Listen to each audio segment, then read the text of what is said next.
నమస్తే, welcome to Abhinav Bharat.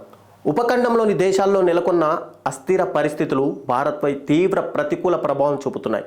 Pakistan, Sri Lanka, Afghanistan, Myanmar, Nepal, తాజాగా బంగ్లాదేశ్లో నెలకొన్న రాజకీయ సంక్షోభాలు సామాజికంగా, రాజకీయంగా, ఆర్థికంగా భారత్ను ప్రభావితం చేస్తున్నాయి. దేశం చుట్టూ నెలకొన్న పరిస్థితులు భారత విదేశాంగ విధానానికి సవాల్ విసరడమే కాకుండా ఆర్థిక పరంగా కూడా నష్టాన్ని కలుగజేస్తున్నాయి. ఈ క్రమంలో భారత్ ఉపఖండంలో పెద్దన్న పాత్ర పోషించి శాంతి, సుస్థిరత కోసం కృషి చేయాలని పరిశీలకులు అభిప్రాయపడుతున్నారు. గత 15 ఏళ్లలో బంగ్లాదేశ్ ఆర్థిక వ్యవస్థ అనూహ్యంగా పుంజుకుంది. నీరు, మానవ వనరులు సమృద్ధిగా ఉన్న బంగ్లాదేశ్లో పలు బహుళజాతి సంస్థలు భారీగా పెట్టుబడులు పెట్టాయి. దీంతో 1994, 2023 మధ్య కాలంలో బంగ్లాదేశ్ 5.8% వృద్ధి రేటును నమోదు చేసింది. ఓవైపు దేశం అభివృద్ధి దిశగా దూసుకుపోతుండగా అదే స్థాయిలో మతోన్మాదం, అరాచకత్వం పెను ముప్పుగా తయారయ్యాయి. చివరికి జమాతే ఇస్లామీ వంటి అతివాద శక్తులు ప్రజాస్వామికంగా ప్రభుత్వాన్ని కూలదోయడంలో సఫలమయ్యాయి. మరోపక్క కరోనా ప్రభావంతో శ్రీలంక అతలాకుతలమైంది.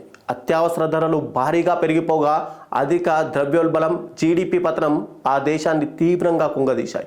దీంతో ప్రజలు రోడ్లపైకి వచ్చి ప్రభుత్వంపై తిరుగుబాటుకు దిగారు. దేశాన్ని ఆర్థిక సంక్షోభం నుంచి గట్టెక్కించడంలో రాజపక్స ప్రభుత్వం విఫలమైంది. దేశంలో తీవ్ర స్థాయిలో చెలరేగిన హింస, అస్థిరత నేపథ్యంలో ప్రధాని పదవికి రాజీనామా చేసిన రాజపక్స ట్రింకోమలై నౌకాశ్రయానికి పారిపోయి తలదాచుకున్నారు.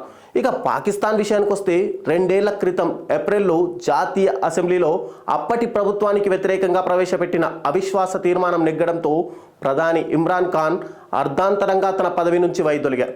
అప్పటి నుంచి పాకిస్తాన్ తీవ్ర రాజకీయ సంక్షోభంలో కూరుకుపోయింది. దేశంలో నెలకొన్న ఆర్థిక అస్థిరత, సామాజిక, రాజకీయ సంక్షోభంతో పాక్ కోలుకోలేని స్థితికి దిగజారిపోయింది. దీంతో ప్రస్తుత పాలనకు వ్యతిరేకంగా ఉగ్రవాదం, తిరుగుబాట్లు పెచ్చుమీరుతున్నాయి. ఆఫ్ఘనిస్తాన్ సైతం తీవ్ర రాజకీయ, సామాజిక సంక్షోభంలో కూరుకుపోయింది. ఆర్థిక వ్యవస్థ కుప్పకూలడం, దేశమంతటా పేదరికం విస్తరించడమే ఇందుకు కారణం. 2021 ఆగస్టులో అమెరికా దళాలు ఆకస్మికంగా వైదొలగడంతో దేశం మళ్ళీ తాలిబాన్ల చేతుల్లోకి వెళ్ళిపోయింది. దీంతో 2 దశాబ్దాల పాటు ఆ దేశ పౌరులు అనుభవించిన విద్య, పౌర, మహిళా హక్కులను తాలిబాన్లు అణచివేశారు. ఇస్లామిక్ చట్టాలను కఠినాతి కఠినంగా అమలు చేస్తుండడంతో దేశంలో లక్షల మంది పౌరులు తీవ్రమైన ఆహార, వైద్య సదుపాయాల కొరతను ఎదుర్కొంటున్నారు.